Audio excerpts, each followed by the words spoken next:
Hey Sharon, what on earth did you just do? Is that how your mother raised you? To be such an uneducated and unruly child? How dare you throw away the entire dinner while your husband's family was eating? And then you had the audacity to storm out and slam the door, ignoring my calls. Oh, really? So what's the big deal? I went to the market alone, cooked, and prepared that entire dinner. Do you and your daughter not have any helping hands? If I don't like it, I just throw it away. And if you're not satisfied, then next time go ahead and cook for yourself. You ill-mannered daughter-in-law! How dare you act that way? Don't you have any respect for your mother-in-law and your sister-in-law? Just wait until your husband comes home from work. I will tell him to teach you some manners. And I'll make you pick up the food you threw in the trash and apologize to me. If you want others to respect you, you should show respect to them first. I worked so hard to cook dinner for you, but how did you treat me? I simply went upstairs to the bathroom for a moment to get rid of the food smell. And by the time I came back, you and Freya had already devoured almost everything. When I sat on the table, every time I touched something, you would quickly snatch it up and pile it onto your and Freya's plates. Is that how you show respect? I didn't want to see the food I worked so hard to cook being eaten by disrespectful people. So what's wrong with throwing it away? Hey, why should I respect you? You're just a lowly daughter-in-law. I have never encountered anyone as rude and insolent as you. It's your responsibility to cook for your husband's family. Something you ought to do. Since when do I have to feel grateful to you for that?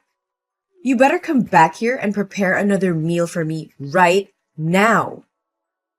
Don't even think about it. I won't tolerate this any longer. Ever since you and your daughter moved into my house, you have disrupted the peaceful life that my husband and I had. Today, if you want, we can settle everything, and then you can move out of my house. Why are you talking like that?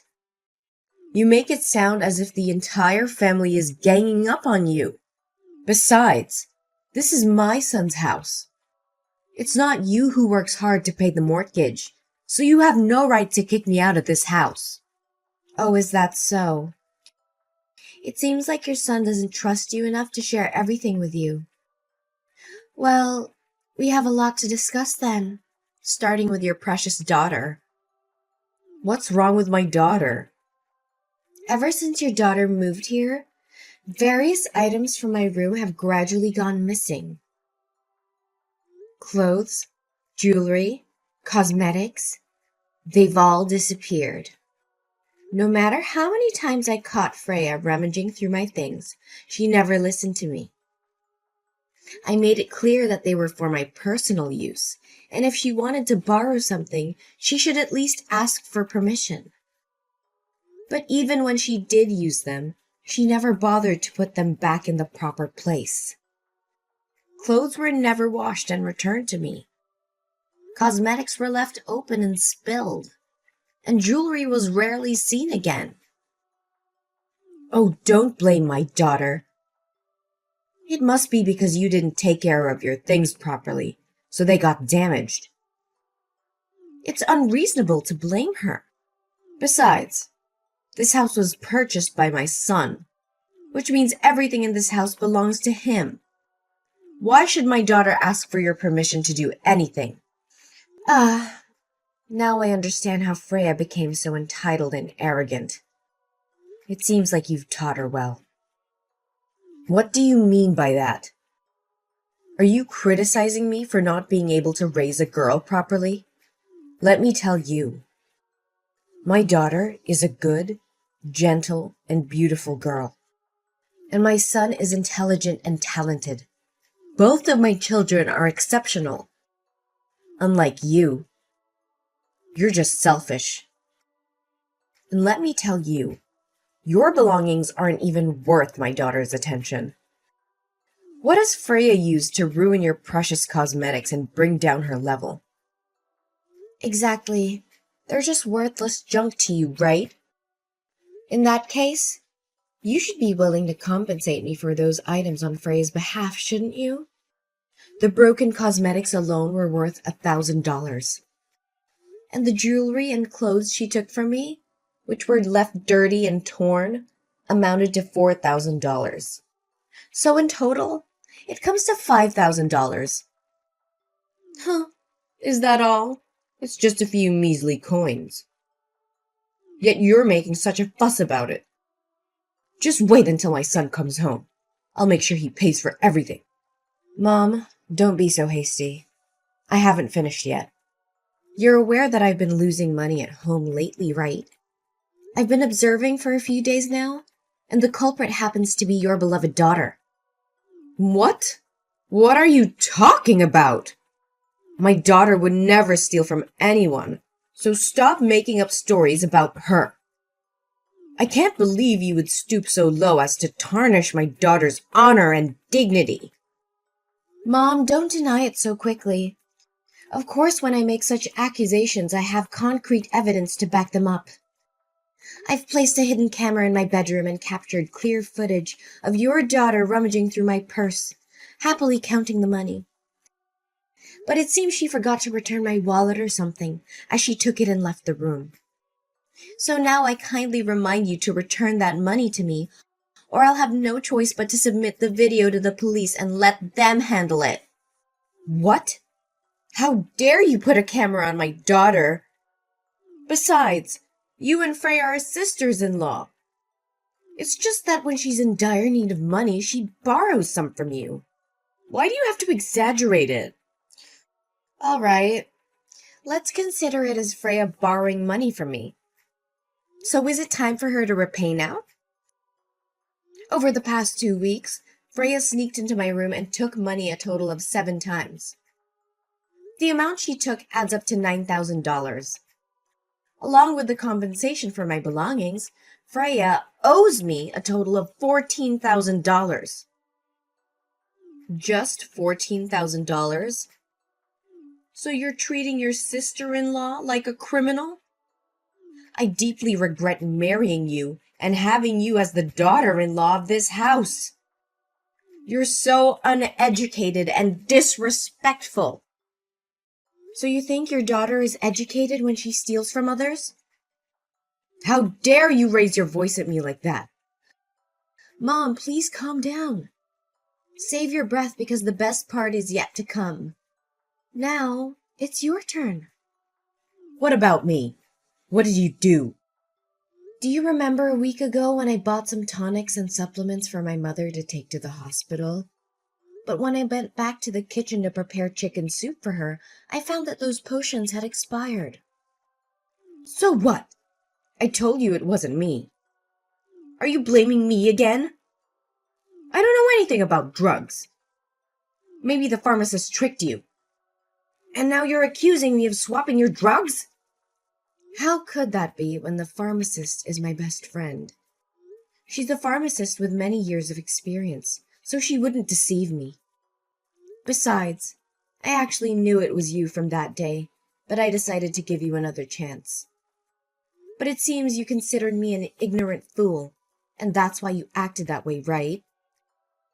I told you, I don't know anything. Oh, really? But the camera in the living room tells a different story. You probably didn't know that I also installed cameras in the living room and kitchen, did you? I saw you swapping those potions with something else. Well, go ahead and do that. So what? You always only care about taking care of and buying things for your biological mother, using the hard-earned money of my son. Yet you never ask or buy anything for your mother-in-law and sister-in-law, who are right next to you every day. Making a big fuss over a few potions? That's disgusting. So why didn't you tell me and keep doing these impolite things? Not to mention you've been ordering online recently, but the delivery address is my company? Well, you just have to accept it on my behalf. What's the problem? It affects my work progress. Moreover, you don't pay for those orders in advance. So every time I receive the goods, I have to pay for you. But you never pay me back. Huh! I shouldn't have expected gratitude from you. There's never anything left to be repaid. But things are different now. The total amount I've paid for your online orders is $7,000. Along with the swapped out tonic, it adds up to $8,200. Don't deny it. I have already recorded the details of each order's value and the order numbers. If you want, I'm willing to sit down and discuss this with you. You? How dare you demand repayment from your mother-in-law like that? I haven't finished yet.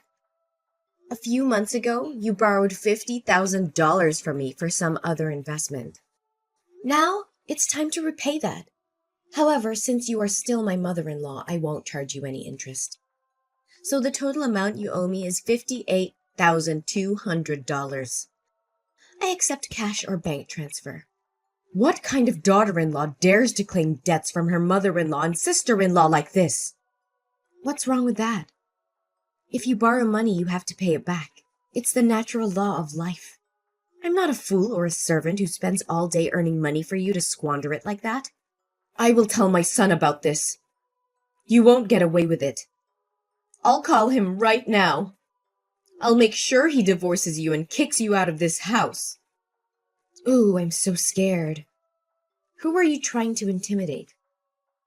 Go ahead. Call your beloved son, so I don't have to waste time listening to his pleas. I've already prepared the divorce papers. As soon as your son signs them, we'll never have to see each other again. What have you done to my son that he doesn't dare to divorce you like that? Did he really say I have to give in to you a little? Don't think that just because my son loves you, you can treat me however you want. My son is handsome, intelligent, and talented. I can find him a much more obedient and gentle wife than you. A wife like you is unacceptable. Can't he get a divorce? Fine. I'll file for a divorce myself. Huh. Does he love me? Are you joking? He claims to love me but lets my mother and sister bully his wife without standing up for her. He's nothing but a coward. Looks like he hasn't told you the truth yet, has he? Well, let me enlighten you. The truth? What are you talking about? Your precious son, the one you're always proud of, has been leeching off his wife since 4 months ago. What are you saying? Who's leeching off whom? Nonsense! He's been unemployed for the past 5 months. Whenever he applies for a job at the office, he gets fired within a week due to his incompetence, causing harm to the company. As a delivery man, he complains about being tired, ashamed, and shy. So, for the past few months, he pretends to go to work to avoid suspicion. But in reality, he doesn't bring home any money. He has even become addicted to gambling, spending all his time at the casino. What? Are you serious? No, you must be joking. Business trips. He's been gambling at the casino and lost all his money, so they won't let him back. He called me for help. But what you did today was the last straw. I won't help him anymore. If you truly love your son, you should find a way to save him from that situation. What about the house? I've been solely responsible for paying the mortgage installments, and my parents have also helped. Your son has never contributed a dime to this house. No, I can't believe this. Just because you can make money doesn't mean you can look down on your in-laws. I've had enough of your lies and disrespect. From this moment on, you and your son are no longer welcome in this house. Pack your belongings and leave immediately. How can you do this? This is our family home. You can't just kick us out like this. We have rights. Rights? Let me tell you of something. This house was purchased by my hard-earned money and the support of my parents. You and your son have contributed nothing but trouble. I have tolerated your behavior for far too long. But no more. We have nowhere else to go. That's not my concern. You should have thought about that before betraying my trust and taking advantage of me. Find a place to stay or rely on your husband's supposed talents to support you. I'm done being taken advantage of. You'll regret this, Sharon. Mark my words. I highly doubt that. Goodbye, Judy. Your presence is no longer welcome in my life or in this house.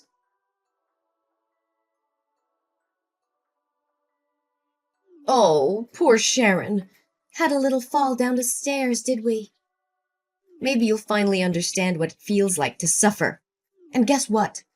You won't be getting any sympathy from me. In fact, I hope you suffer even more. How dare you even speak to me after what you've done? You caused this. You and Freya. You are wicked. Both of you. You almost caused someone's death. And don't think you can escape from this. You'll be staying right where you belong. In jail. Waiting for the police to take you and your daughter away. That's when the real suffering will begin for you and your daughter. It'll make a perfect new home for you. What are you talking about? I didn't do anything. You fell on your own. I was just behind you. If you don't believe me, go ahead and check the camera footage in the living room. You're quite the sly fox, aren't you? I already checked the footage without your reminder. But you conveniently covered the camera with a cloth, didn't you? If you didn't have any intention of harming me, then why were you and Freya still lingering around my house even after I told you to leave before I arrived? Oh, come on. I had to wait for you to come home so I could say goodbye, and I needed time to pack as well. Besides, I used up all the remaining money to pay off my son's gambling debt. So now that I want to move, I have nowhere else to go. But isn't it karma for you to end up trapped in my box and fall down the stairs? But why are you being so tough? The stairs are quite long, yet you managed only to hit your head and bleed from your legs and fainted. Bleeding legs? Do you really not know what actually happened? It wasn't my legs bleeding, but I had a fetal derangement. You put your own grandchild in danger with your own hands. Grandchild? What grandchild? What on earth are you talking about? Do you want to know why I have been patient with you for the past 2 months since you and Freya moved in? It's because a week after you moved in, I found out I was pregnant. I wanted my child to have a complete and happy family. So I tried to be patient and hope that maybe you and Freya would change your attitudes and treat me better. Or that my husband would stop gambling and focus on our family. But the other day, I saw the true faces of you and your daughter, and I realized it was just wishful thinking. How can my child grow up in such an environment? Seeing his mother being treated like a servant to a gambling father and a toxic paternal family. 2 months? So why didn't you say anything to us? Oh my gosh, this is just a dream, isn't it? Are you just saying that to make me feel guilty? Say so! Why should I lie to you? I will never make fun of other people's children like you. You can go up to my bedroom and look in the nightstand and you'll find my ultrasound papers there. I want to talk to you so many times. But every time I say that I have something important to say, you laugh and insult me. You say I have no voice in this house. My husband is not seen at home and is always attached to the casino. If he comes back, it's just to get money and then leave. So who can I talk to? Hold on a second. This ultrasound. This is the truth? No way. So how's the baby? It's all your fault. If you had told me you were pregnant, I wouldn't have. How's the baby? Is it okay? Is it too late to worry now? It's all your fault. Admit it. Don't make excuses anymore. It was you who pushed me down the stairs. Don't think I don't have any proof. I have recorded everything. Recording? Record what? I don't care. How is my poor grandson? Oh no. What if it's a boy? If my son finds out, he will kill me. Tell me, how's the baby in your belly? Is it still healthy? When I got home and still saw you and Freya there, I had a bad feeling. So I called my mom and told her to turn on call recording. And if I had anything to do, go get my phone and leave it hidden in the potted plant in the living room. And it's already recording the whole conversation.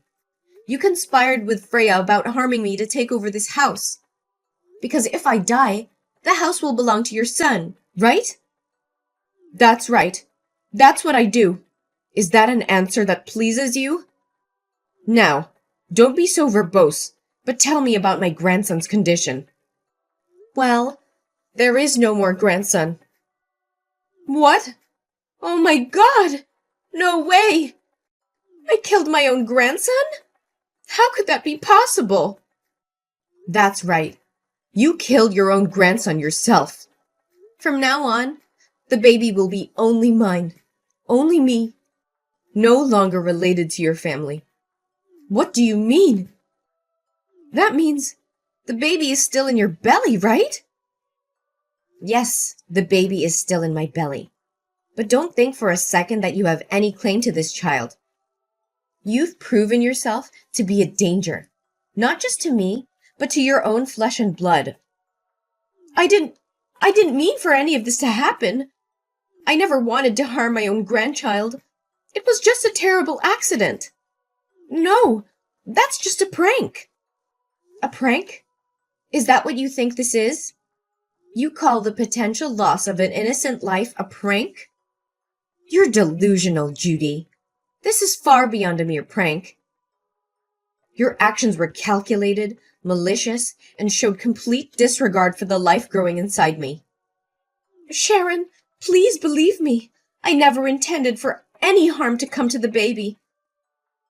Save those words for the court. I have already reported you to the police for intentional harm and endangerment. Your admission just now is solid evidence against you. I won't allow you to continue hurting me or my child. What? That's impossible. You can't accuse your own mother-in-law like this. I said it was just a harmless joke. Is there something you don't understand? If I go to jail, what will happen to my 2 children? Don't worry. You won't be going to jail alone. I have also provided the police with evidence of Freya entering my room, stealing money, and vandalizing my belongings. Both of you will have each other's company. No, this can't be happening. Why are you doing this to your sister-in-law? Didn't you promise to let it go? I never promised to forgive her. I merely said that if you could repay the money she owes me, I would pretend nothing happened. But where is my payment? So I made the right decision. Just wait. I'll talk to your husband, and he won't let you sue me. I am his mother. He has to support me. Oh, please stop with your wild dreams. Your son can't even help himself. He lost all his money again, and now he's being held by the casino until someone comes to bail him out. But what will happen now? Both you and Freya might end up in jail. As for me, I'll be in the hospital. Oh, wait. I've already filed for divorce. What more ties do I have with this family? It'll probably be a while before he gets out, right? I'm curious to see what they'll do to him if no one comes to his rescue. You can't do this! We're family! How could you turn against us like this? Family? Is that what you call this toxic dynamic? I won't let my child grow up in an environment where manipulation and deceit reign. Your actions have shown your true colors, and I will protect my child at all costs. You're making a grave mistake, Sharon. You'll regret this. Regret? I've already endured enough regrets by marrying into this family. But no more. I'm breaking free from this toxic cycle, and I won't look back. Prepare to face the consequences of your actions, Judy. The law will decide your fate. In the days that followed, the evidence against Judy and Freya grew stronger, painting a disturbing picture of their sinister intentions and the depth of their depravity. As the truth unravels, the weight of their crimes becomes undeniable. Judy and Freya were not only found guilty of willful harm, theft, and destruction of property, but also of premeditated endangering the lives of others. The court showed no mercy, as the damage they had caused was irreparable. Judy was sentenced to 5 years in prison, while Freya was sentenced to 3 years in prison. My ex-husband, trapped in a spiral of addiction and recklessness, had to face the full consequences of his choices. I heard that because no one paid his ransom, they brought him to the mining area to work there for free to pay off the debt. But it looks like it will take at least 10 years for him to get out of there. As the months passed, I gave birth to a beautiful and healthy girl. I poured all my love and care into raising my child, creating a safe and nurturing environment. I embraced my new role as a single mother with unwavering determination and a renewed sense of purpose. As time went on, I found solace in my newfound independence. I reveled in the joys and challenges of motherhood, cherished every precious moment with my child. I proved to myself and the world that I was capable of achieving great things, even as a single mother. The journey wasn't without its obstacles, but I faced them head-on, drawing strength from my past experience and the unyielding love I had for my child.